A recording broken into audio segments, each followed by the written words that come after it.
नमस्कार साथियों, हम डिस्कस कर रहे थे भारत के जो भौतिक प्रदेश हैं उनके बारे में। उसी श्रृंखला में हम आगे बात करने वाले हैं। नंबर 3 पे जो भौतिक प्रदेश आता है भारत के अंतर्गत थार का मरुस्थल।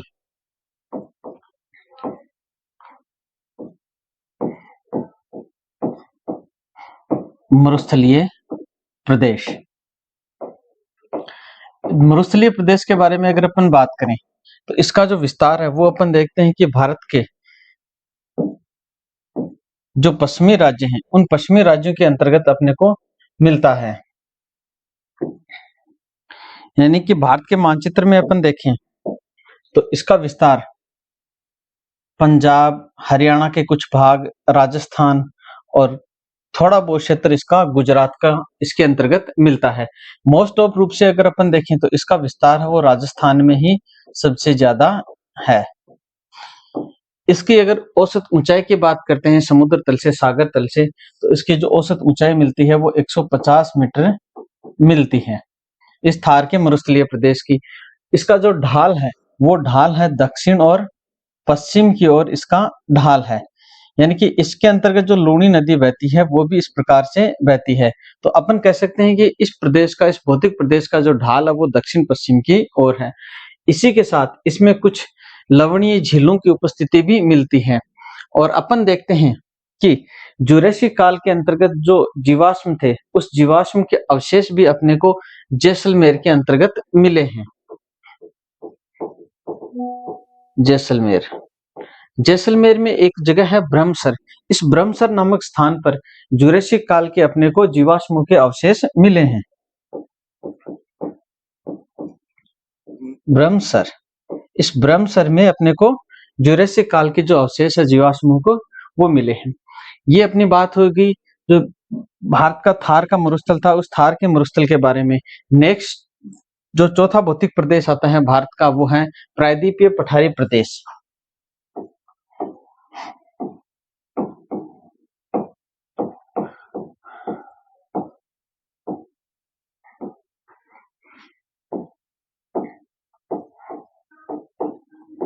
प्रायद्वीपीय पठारी प्रदेश।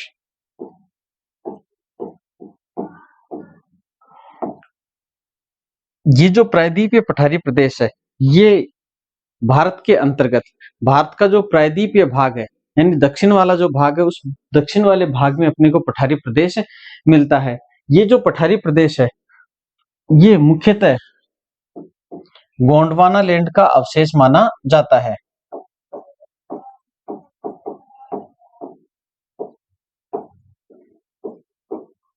गोंडवाना लैंड का अवशेष माना जाता है।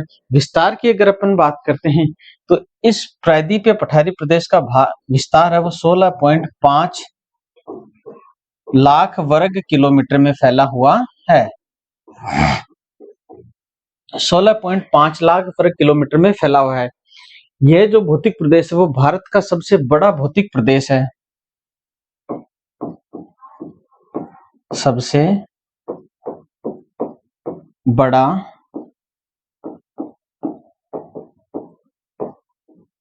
भौतिक प्रदेश है क्योंकि इसका विस्तार है वो 16.5 लाख वर्ग किलोमीटर क्षेत्रफल में है। इसकी अगर अपन आकृति की बात करें तो ये लगभग त्रिभुजाकार आकृति में फैला हुआ है।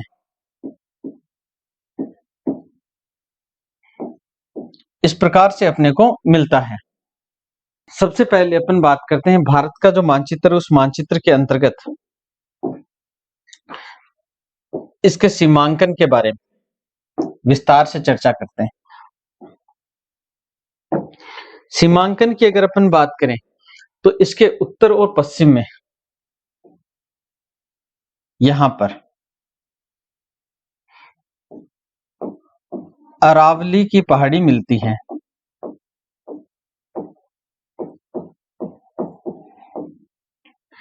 जबकि इसके जस्ट पश्चिम में भाग में यहां पर गुजरात के अंतर्गत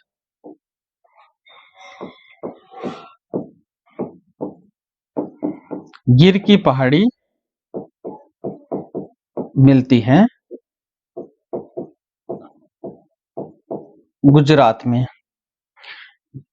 जबकि इसकी जो पश्चिमी सीमा है इसका निर्धारण किया जाता है पश्चिमी घाट के द्वारा।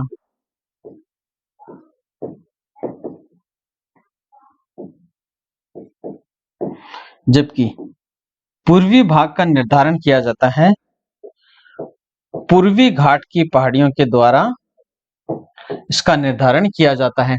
इस तरह से अपन देखते हैं कि यहाँ पर ये जो पठारी प्रदेश है वो अपने को लगभग त्रिभुजाकार आकृति में ही मिलता है। इसके उत्तरी भाग में अपने को मुख्यतः उत्तर पश्चिम में अरावली की पहाड़ियां मिलती हैं, पश्चिमी भाग में गुजरात में गिर की पहाड़ियां मिलती हैं और इसके साथ ही एक श्रृंखलाबद्ध रूप में पश्चिमी घाट मिलता है और कहीं कहीं पर जो छितराए हुए रूप में पूर्वी घाट मिलता है। इसके उत्तर में जो पहाड़ी मिलती है वो है राजमहल की पहाड़ियां मिलती हैं।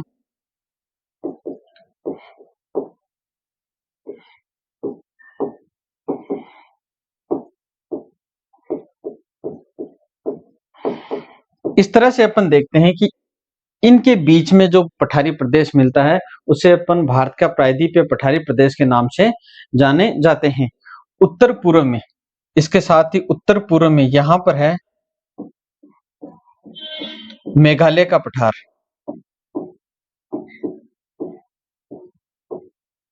मेघालय का पठार, ये जो मेघालय का पठार है वो भी प्रायद्वीपीय भारत का ही हिस्सा माना जाता है। इस मेघालय के पठार को पश्चिमी बंगाल के अंतर्गत जो गैप अलग करता है उस गैप को अपन मालदा भ्रंश के नाम से या मालदा गैप के नाम से जानते हैं। मालदा गैप के नाम से जाना जाता है जो मुख्यतः पश्चिमी बंगाल राज्य के अंतर्गत है। इसके बाद में ये जो पठारी प्रदेश है भारत का प्रायद्वीपीय पठारी प्रदेश, इसको मुख्यतः अपन दो भागों में विभाजित करके अध्ययन करते हैं। इसको दो उपभागों में विभाजित किया जाता है। दो उपभागों की अपन बात करें तो नंबर 1 पे जो भाग आता है उस भाग को अपन मध्यवर्ती उच्च भूमि के नाम से जानते हैं।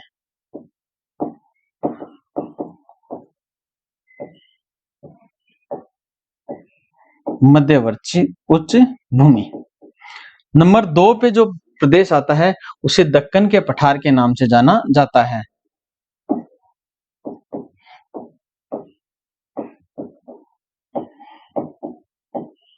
इस तरह से ये जो पठारी प्रदेश है उसको मुख्यतः दो भागों में विभाजित किया जाता है। नंबर 1 पे मध्यवर्ती उच्च भाग, नंबर 2 पे दक्कन के पठार के रूप में। मध्यवर्ती जो उच्च भाग है उसके अंतर्गत अपन शामिल करते हैं अरावली और विंध्याचल पर्वत श्रेणियां हैं, मुख्य रूप से इनको शामिल करते हैं। जबकि जो दक्कन का पठार है उस दक्कन के पठार के अंतर्गत सतपुड़ा, अजंता की पहाड़ियां, इसके साथ ही पश्चिमी घाट और पूर्वी घाट को मुख्य रूप से शामिल किया जाता है। तो नेक्स्ट अपन चर्चा करते हैं सबके बारे में एक एक विस्तार से।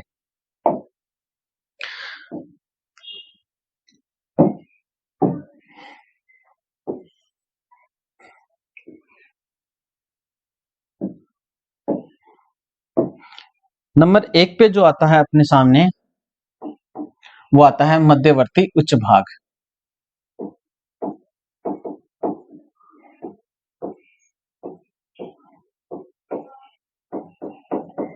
मध्यवर्ती जो उच्च भाग है उसकी अगर अपन बात करें तो इसके अंतर्गत जो पहाड़ी आती है वो गुजरात से लेकर शुरू होती है और उत्तर पूर्व में दिल्ली तक ये पहाड़ी है वो फैले हुए है। यानी कि इस पहाड़ी का नाम है अरावली पहाड़ी।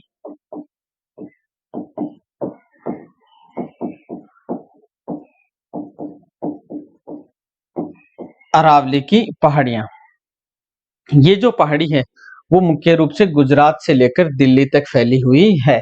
ये इसकी उत्तरी और पश्चिमी सीमा का निर्धारण भी करती है। नंबर 2 पे जो बात आती है वो आती है विंध्याचल पर्वत श्रेणी। विंध्याचल जो पर्वत श्रेणी है इसकी अगर अपन बात करें तो विंध्याचल पर्वत श्रेणी सतपुड़ा के उत्तर में उसी के समानांतर फैली हुई है। यानी इस जगह पे जो पहाड़ी मिलती है वो है सतपुड़ा की पहाड़ी। इस सतपुड़ा की पहाड़ी के जस्ट उत्तर में जो पहाड़ी मिलती है उसे विंध्याचल की पहाड़ी के नाम से जाना जाता है।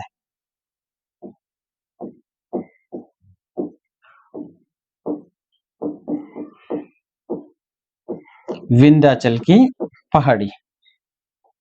ठीक है, विंध्याचल की जो पहाड़ी है उसका विस्तार पश्चिम से लेकर पूर्व तो एक श्रृंखलाबद्ध रूप में अपने को मिलता है। ये गुजरात के पूर्वी किनारे से शुरू होती है, मध्य प्रदेश होते हुए आगे की तरफ झारखंड या बिहार तक ये जो पर्वत श्रेणी है वो जाती है। इस श्रेणी को अलग अलग स्थानों पर अलग अलग नामों से भी जाना जाता है। जैसे अपन बात करते हैं कि सबसे पहले ये जो श्रेणी है इस पठारी भूभाग की गुजरात और राजस्थान वाले भूभाग में, यानी कि राजस्थान का दक्षिणी और पूर्वी भूभाग और मध्य प्रदेश का जो उत्तरी भूभाग है,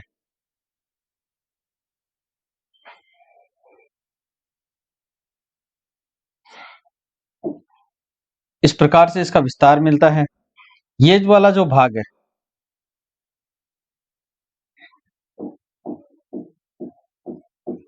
इस वाले भूभाग में राजस्थान का दक्षिणी पूर्वी भूभाग और मध्य प्रदेश का जो है वो उत्तरी भूभाग, इस भाग में इसे मालवा की पहाड़ियों के नाम से जाना जाता है। सॉरी, मालवा के पठार के नाम से जाना जाता है। नंबर 2 पे जो बात आती है वो आती है बुंदेलखंड और बघेलखंड। बुंदेलखंड और बघेलखंड उत्तर प्रदेश के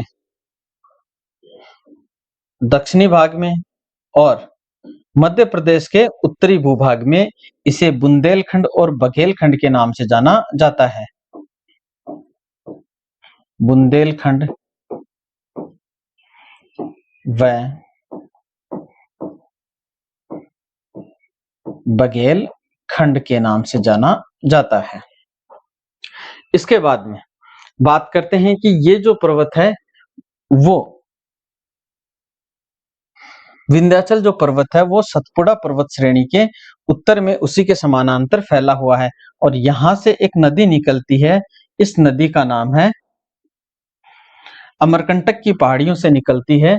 इस नदी का नाम है नर्मदा नदी। जो नर्मदा नदी है वो विंध्याचल और सतपुड़ा पर्वत श्रेणियों के मध्य में उन्हीं की भ्रंश घाटी में बहते हुए खंबात की खाड़ी में गिरती है।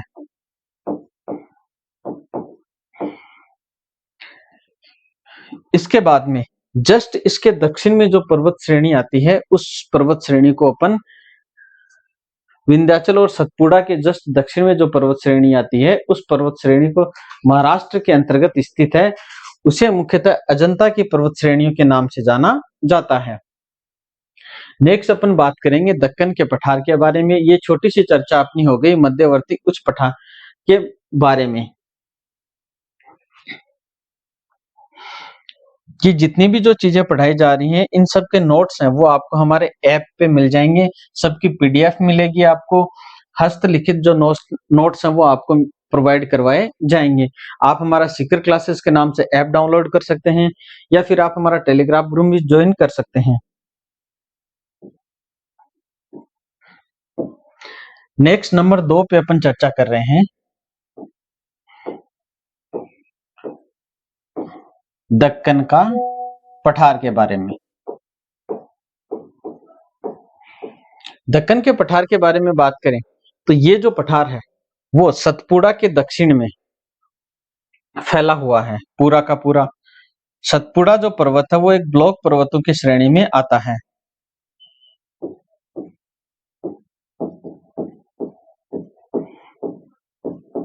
सतपुड़ा पर्वत, इस सतपुड़ा पर्वत के दक्षिण में जो फैला हुआ है उसे दक्कन के पठार के नाम से जाने जाता है।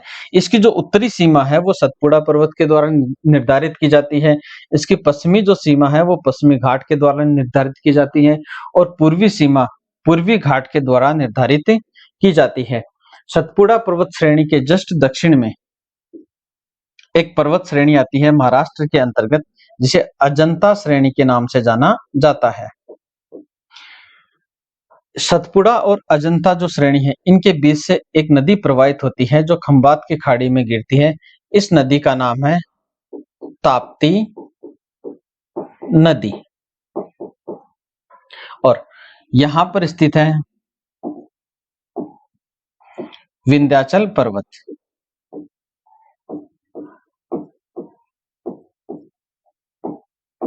सतपुड़ा और विंध्याचल पर्वत श्रेणी के बीच से एक नदी प्रवाहित होती है जो भी खंबात की खाड़ी में गिरती है। इस नदी का नाम है नर्मदा नदी। जो नर्मदा नदी है और ताप्ती नदी है, ये दोनों ही नदियां खंबात की खाड़ी में गिरती हैं। ये किसी भी प्रकार के डेल्टा का निर्माण नहीं करती हैं। भारत की दो ही नदियां हैं जो किसी भी प्रकार के डेल्टा का निर्माण नहीं करके यहाँ पर गिरने से पहले ये ज्वार नदमुख का निर्माण करती हैं।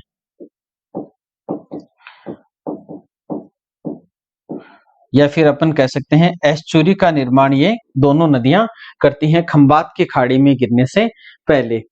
इसके बाद में बात करें कि सतपुड़ा जो पर्वत है, इस सतपुड़ा पर्वत में की जो पहाड़ी है, इसको कुछ क्षेत्रीय नामों से भी जाना जाता है, अलग अलग नामों से जाना जाता है। इसकी अगर सबसे ऊंची चोटी की अपन बात करें तो ये जो चोटी है वो है मध्य प्रदेश के अंतर्गत स्थित है। यहाँ पर जो पहाड़ी है, इस पहाड़ी को जाना जाता है महादेव की पहाड़ी के नाम से। महादेव की पहाड़ी के नाम से। इस महादेव की पहाड़ी में ही सबसे ऊंची चोटी स्थित है। इस चोटी को धूपगढ़ के नाम से जाना जाता है। धूपगढ़ के नाम से जाना जाता है। इसकी जो ऊंचाई है धूपगढ़ की वो है 1350 मीटर। ये जो पहाड़ी है, ये जो चोटी है वो सतपुड़ा की सबसे ऊंची चोटी है। इसके बाद में महादेव की पहाड़ी के पश्चिम में इसको गुजरात के अंतर्गत राजपीपला के नाम से जाना जाता है। राजपीपला गुजरात में।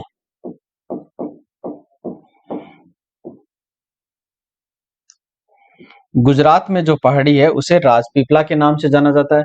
मध्य प्रदेश में महादेव की पहाड़ी के नाम से जाना जाता है। इसके बाद में मध्य प्रदेश और छत्तीसगढ़ की सीमा के पास में इसे मैकाल पर्वत श्रेणी के नाम से जाना जाता है।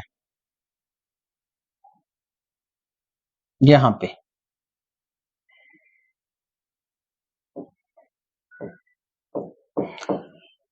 मैकाल पर्वत श्रेणी। मैकाल जो पर्वत श्रेणी है, इसी मैकाल पर्वत श्रेणी में एक पहाड़ी स्थित है, अमरकंटक की पहाड़ी।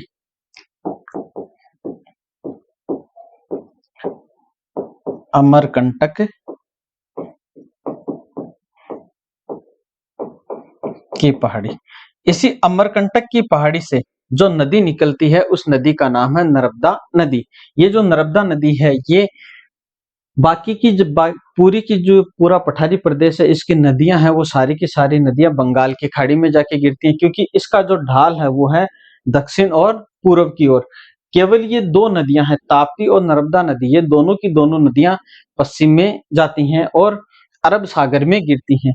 इनके पीछे मुख्य कारण ये है क्योंकि ये दोनों ही नदियां भ्रंश घाटी में बहती हैं और भ्रंश घाटी में बहते हुए ये दोनों की दोनों नदियां हैं वो अरब सागर में गिरती हैं जाकर के, और यहाँ पर ये डेल्टा का निर्माण नहीं कर करके एस्चुरी या ज्वार नदमुख का निर्माण करती हैं। दो ही नदियां हैं भारत की ऐसी जो एस्चुरी या ज्वार नदमुख का निर्माण करती हैं। इसके बाद में यहाँ से जो श्रेणी आती है सतपुड़ा श्रेणी, इस सतपुड़ा श्रेणी के जस्ट दक्षिण में जो श्रेणी आती है उसे अपन अजंता श्रेणी के नाम से जानते हैं। ये जो अजंता श्रेणी है वो महाराष्ट्र राज्य में स्थित है। नेक्स्ट अपन बात करते हैं पश्चिमी घाट और पूर्वी घाट की। सबसे पहले अपन बात करते हैं पश्चिमी घाट के बारे में। पश्चिमी घाट को मुख्य रूप से 3 भागों में बांट के अपन विभाजित करके इसका अध्ययन करेंगे। इसका जो उत्तरी भाग है महाराष्ट्र से लेकर गोवा तक, इस महाराष्ट्र से लेकर गोवा तक वाले भाग को सह्याद्री के नाम से जाना जाता है। नंबर 1 पे महाराष्ट्र से लेकर गोवा तक वाले भाग को सह्याद्री के नाम से जाना जाता है। यहाँ पर ये जो पहाड़ियां पढ़ाई जा रही हैं वो आपको एक एक बहुत अच्छे से पढ़ाई जा रही हैं। बहुत ही आराम से पढ़ा रहा हूँ क्योंकि आपको बहुत अच्छे से समझ में आ जाए और आने वाले जो जितनी भी एग्जाम्स हैं उनमें कोई भी आपका क्वेश्चन गलत ना हो। बहुत ही अच्छे से पढ़ाई जा रही है, तो उसे सह्याद्री के नाम से जाना जाता है। उत्तरी भाग में जो कहां से है, महाराष्ट्र से लेकर गोवा तक विस्तृत है। इस पहाड़ की सबसे ऊंची जो चोटी है उस चोटी का नाम है कलसुबाई, यानी सह्याद्री की सबसे ऊंची चोटी है वो है कलसुबाई। कलसु जो बाई है वो महाराष्ट्र राज्य के अंतर्गत स्थित है। इसकी जो ऊंचाई है वो है 1646 मीटर ऊंची है कलसुबाई। नेक्स्ट अपन बात करते हैं नंबर 2 पे। नंबर 1 पे सह्याद्री की बात होगी। नंबर 2 पे जो पहाड़ी आती है उस पहाड़ी का नाम है नीलगिरी की पहाड़ी।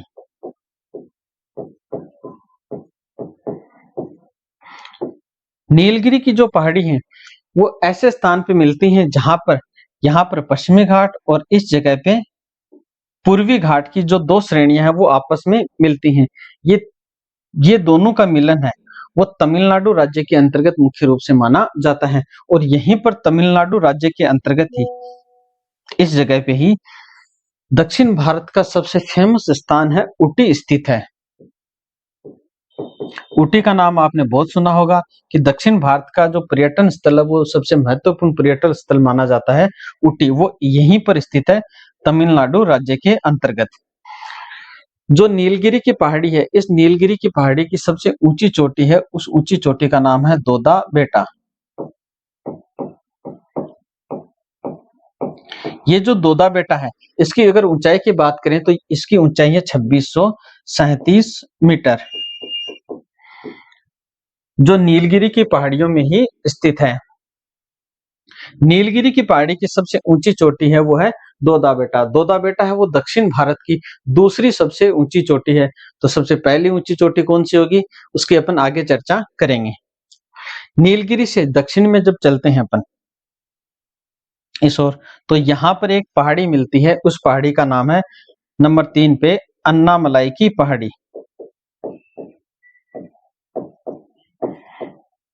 ये जो अन्नामलाई की पहाड़ी है इस अन्नामलाई की पहाड़ी के अंतर्गत ही दक्षिण भारत की सबसे ऊंची चोटी मिलती है जिसका नाम है अन्नाईमुड़ी।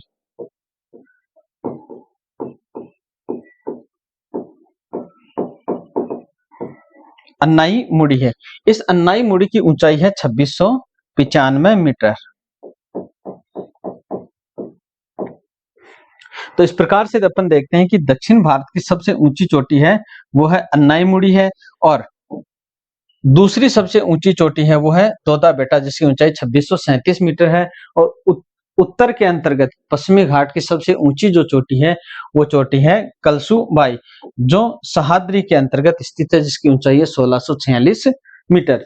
इस तरह अपन ने मुख्य रूप से बात की पश्चिमी घाट की। और नेक्स्ट अपन दक्षिण में सबसे दक्षिण की अगर अपन बात करें कि सबसे दक्षिणी जो श्रेणी है उसके अपन किस नाम से जानते हैं तो वहां पर जो पहाड़ियां हैं उन पहाड़ियों को इलायची की पहाड़ियों के नाम से जाना जाता है। इलायची की पहाड़ी सबसे दक्षिण में अन्नामलाई के दक्षिण में अगर अपन चलें तो सबसे मुख्य पहाड़ियां अपने को मिलती हैं इलायची की पहाड़ियां। इसके बाद में ये तो हो गई पहाड़ियों के बारे में बात।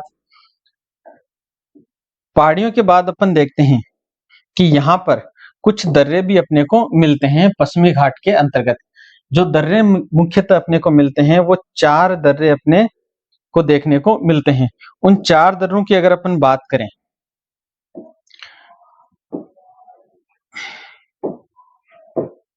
तो वो महाराष्ट्र से लेकर के अपने को दक्षिण में देखने को मिलते हैं केरल तक। सबसे पहला जो दर्रा आता है वो महाराष्ट्र राज्य के अंतर्गत आता है, उसका नाम है थाल घाट।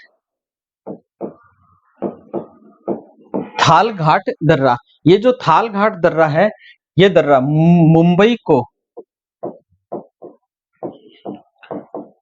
नासिक से जोड़ने का काम करता है। थाल घाट से जस्ट दक्षिण में अगर अपन चलें तो उस दर्रे का नाम आता है भोर घाट।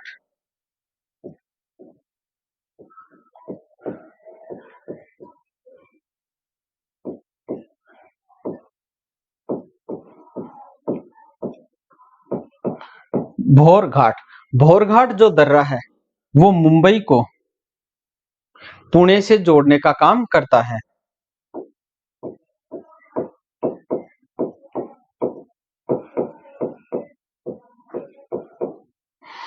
और 2 दर्रे हैं वो अपने को दक्षिण में देखने को मिलते हैं। एक दर्रा तो अपने को नीलगिरी की पहाड़ियों में देखने को मिलता है और एक दर्रा है वो अपने को केरल राज्य के अंतर्गत सबसे दक्षिण में देखने को मिलता है।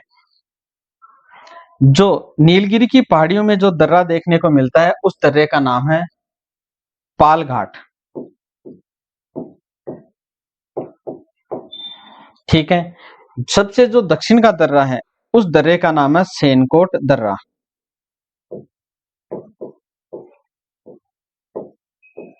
तो इस तरह एग्जाम में अपने को इन दर्रों का क्रम है वो पूछा जा सकता है। थालघाट, भोरघाट, पालघाट और सेनकोट दर्रा। नेक्स्ट अपन बात करते हैं पूर्वी घाट के बारे में।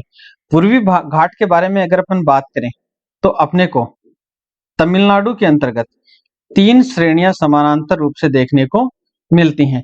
इन तीनों श्रेणियों का नाम है पालनी,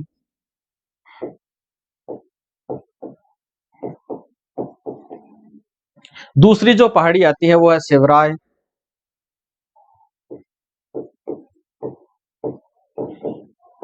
और नंबर 3 पे जो पहाड़ी आती है वो आती है जावदी की पहाड़ियां। ये तीनों की तीनों ही जो पहाड़ियां हैं वो तमिलनाडु राज्य के अंतर्गत स्थित हैं।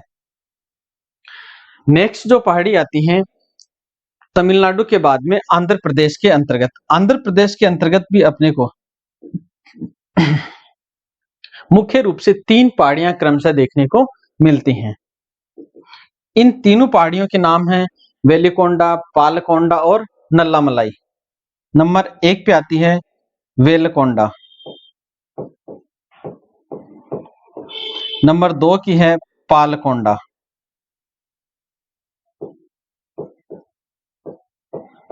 और नंबर 3 पे जो पहाड़ी आती है उसका नाम है नल्ला मलाई। ये तीनों की तीनों जो पहाड़ियां हैं वो आंध्र प्रदेश में देखने को मिलती हैं। इसके बाद में ओडिशा के अंदर जो पहाड़ियां मिलती हैं उन पहाड़ियों का नाम है गढ़ जात की पहाड़ियां। ये जो गढ़ जात की पहाड़ियां हैं वो ओडिशा राज्य के अंतर्गत मिलती हैं। तो इस तरह से अपन देखते हैं कि पूर्वी घाट में समानांतर क्रम में श्रेणियां नहीं देखने को अपने को मिलती हैं, बल्कि कुछ भाग में मिलती हैं, कुछ भाग अपने को नई पहाड़ियों का मिलता है। तो इस तरह से अपन देख सकते हैं कि इस पठारी भूभाग को यहाँ से आने वाली जो नित्यवाही नदियां हैं इन नदियों ने काट काट के इसको अवशिष्ट रूप में बदल दिया है। या अपन कह सकते हैं कि ये जो भाग है वो मुख्य रूप से अरावली के समानांतर माना जाता है, यानी अरावली भी अवशिष्ट रूप में है और पूर्वी घाट भी अवशिष्ट रूप में माना जा सकता है। पूर्वी घाट की सबसे ऊंची चोटी की अगर अपन बात करें तो पूर्वी घाट की सबसे ऊंची जो चोटी है उस चोटी का नाम है अरमाकोंडा।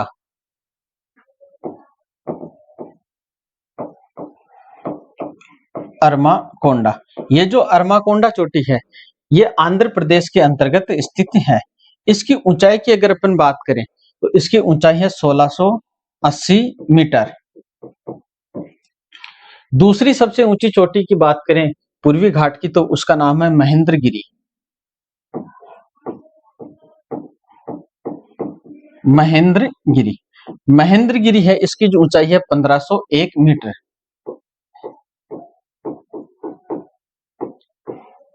ये जो महेंद्रगिरी चोटी है वो ओडिशा राज्य के अंतर्गत स्थित है। आपने पहले महेंद्रगिरी के बारे में ही सुना होगा। अरमाकोंडा है वो यहाँ की सबसे ऊंची चोटी मानी जाती है, जबकि महेंद्रगिरी नंबर 2 पे आती है इस पूर्वी घाट के अंतर्गत।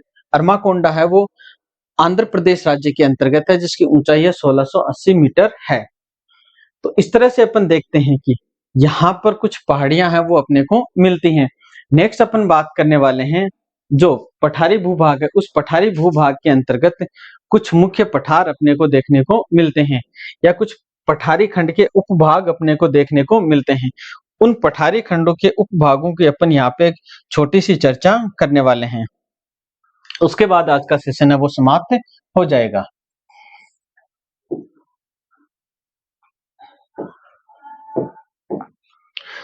इसके बाद में अपन देखते हैं कि सबसे पहले अपन बात करने वाले हैं दक्कन के पठार की।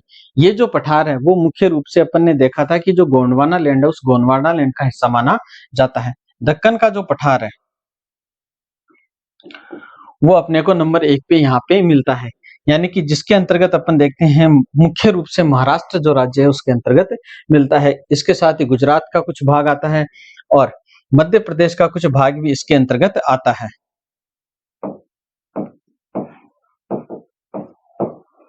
दक्कन का पठार,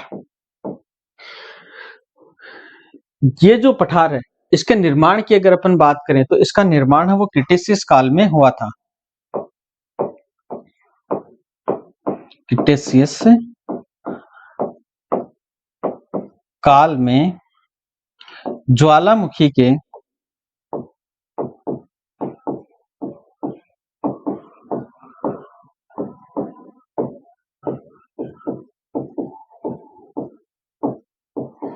दरारी उद्गार से इस पठार का निर्माण हुआ माना जाता है।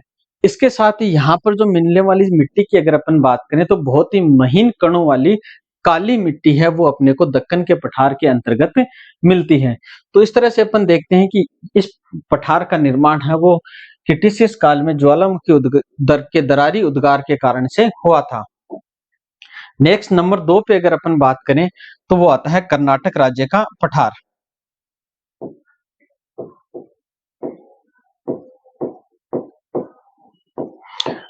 जिसे अपन कर्नाटक के पठार के नाम से जानते हैं। कर्नाटक का जो पठार है उसे मुख्य रूप से अपन 2 नाम से जाना जाता है।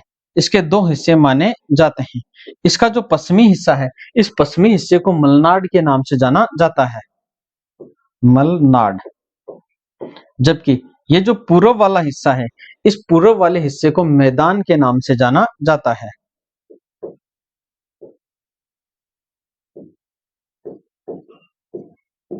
ठीक है, यानी कि कर्नाटक का जो पठार है इस पठार के 2 हिस्से माने जाते हैं। पश्चिम वाला जो भाग है उसे मलनाड के नाम से जाना जाता है और पूर्वी जो भाग है उसे मैदान के नाम से जाना जाता है। इसके बाद में जो नंबर 3 पे जो पठार आता है उसकी अगर अपन बात करें तो वो है तमिलनाडु राज्य का पठार। और नंबर 4 पे जो पठारी प्रदेश आता है उसकी अगर अपन बात करें तो उसे जानते हैं आंध्र प्रदेश के अंतर्गत रायलसीमा का पठार।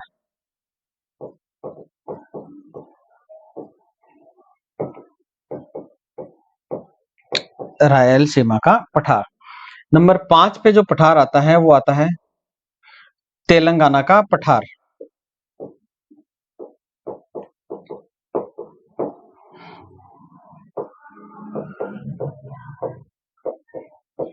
तेलंगाना का पठार। नंबर 6 पे अपन बात करते हैं वो आता है दंडकारण्य का पठार।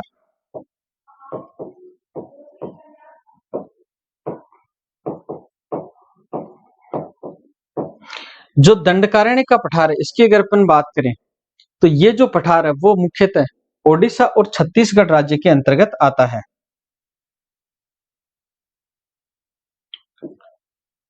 इस भूभाग में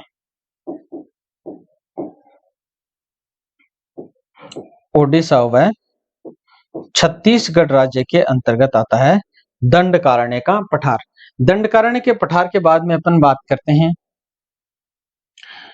जो पश्चिमी बंगाल और जो झारखंड राज्य है उसके अंतर्गत स्थित है।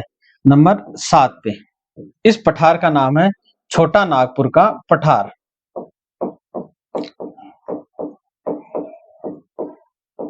छोटा नागपुर का पठार। छोटा नागपुर का जो पठार है उसकी मुख्य विशेषता क्या है कि ये पठार है वो खनिजों से संपन्न पठार है। यानी कि इस पठार में खनिज संसाधन है वो बहुत ही ज्यादा मात्रा में देखने को मिलते हैं। झारखंड राज्य के अंतर्गत इस जो छोटा नागपुर का पठार है इस छोटे नागपुर के पठार के कुछ स्थानीय नाम भी हैं। जैसे अपन बात करें कि हजारीबाग का पठार है, धनबाद का पठार है, पलामू का पठार है, वो अपने को झारखंड राज्य के अंतर्गत ही मिलते हैं। जैसे हजारी बाग का पठार, पलामू का पठार,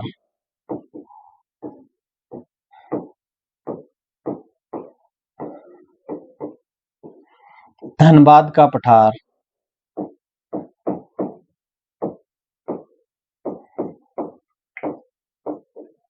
तो ये कुछ छोटे-छोटे जो पठार है वो अपने को मिलते हैं छोटा नागपुर के पठार के अंतर्गत ही।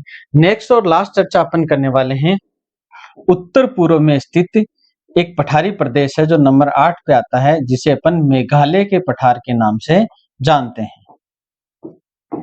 मेघालय का पठार।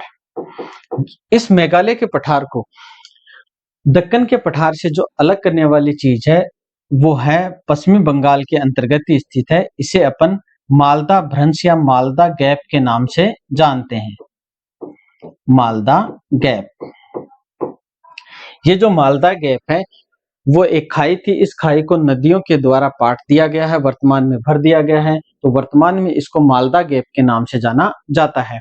ये जो पठार है इसके अंतर्गत 3 पहाड़ियां मुख्य रूप से मिलती हैं, गारो, खासी और जयंतिया पहाड़ियां क्रमशः यहाँ पर मिलती हैं। इस पठार का विस्तार है वो असम तक माना गया है। असम के अंतर्गत जो पठार है उस पठार को कार्बी एंग्लोंग पठार के नाम से जाना जाता है।